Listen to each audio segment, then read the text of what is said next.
This is a book that I first read in my military strategic studies class at the United States Air Force Academy, and it's kind of crazy that a book written over 2,500 years ago is really the first and the most fundamental book studied by the world's greatest Air Force to this day.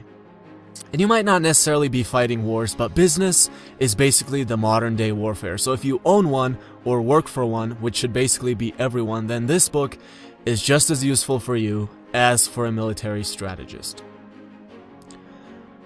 Know your enemy and know yourself, and in 100 battles, you will never be in peril. A lot of people go to job interviews, don't get picked, and don't understand that this is exactly why. They walk in there having no idea about who they're dealing with. If you're walking into a job interview, you need to have spent the past few weeks learning everything there is to know about the company and the industry it's in. Do you know how impressive it is if you walk in there and say something like, "We're in a $1 billion industry. I know we're currently holding 20% of the market share. And the CEO has announced 2 weeks ago that we'll be trying to hit 30% by the end of next year. And here is how hiring me is going to help this company achieve that." Do you know how impressive that would be? Most people's answer to that would be something like, we try to sell shoes here? I don't really know. Now that's crazy, but not only do people have no idea about who they're dealing with, they have no idea about themselves. Most people, if asked, "Hey, why should we pick you?" have no idea how to answer it. It's like, I guess I'll work really hard? No, that was the answer that the 20 other people before you gave. Why are you better than all the other ones? Objectively, what are you capable of that makes you better than all the other ones? Know your enemy and know yourself, and in 100 battles, you will never be in peril. Avoid what is strong, attack what is weak.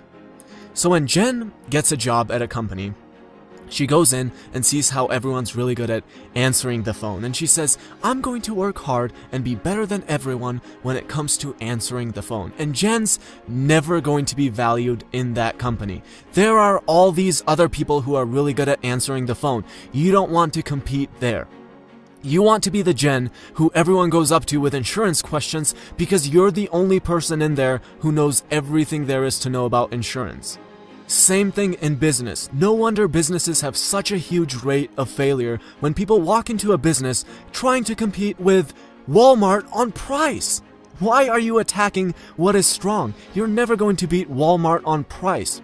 But what are the weaknesses? What do people demonize Walmart for? The cup was made with the tears of Chinese children. The cup has nothing authentic about it. So all of a sudden you say, "Look at my cup. It's made by treating people really well. It's authentic because of this and that." Now that's still a really hard market, so good luck with competing in there, but at least you have some chance of some little market share now because you literally had zero chance before. To win 100 battles is not the height of skill. To subdue the enemy without fighting is. It's amazing how everyone's obsessed with suing today. There's definitely a time when fighting is the last resort, but a lot of these cases could be solved just by picking up the phone. Picking up the phone costs nothing. Suing people will cost you a lot. And I love when people finally quote-unquote win and are so proud, because that's all you can be, just proud. Because if you looked at it rationally, you have spent endless amounts of money, years of your time and energy, and all that opportunity cost, and now you quote-unquote win. Maybe the benefit was higher than the cost in your situation, and that's awesome, congratulations, but a lot of times it's not. You're smarter than your opponent. You don't rely on emotions like anger and pride to decide if you're going to fight or not. You always take into account the cost, and you do everything you can to win the battle without actually fighting it, because you know that fighting has a cost, and that cost is huge. So the 3 big ideas are: know your enemy and know yourself, and in 100 battles, you will never be in peril. Avoid what is strong, attack what is weak.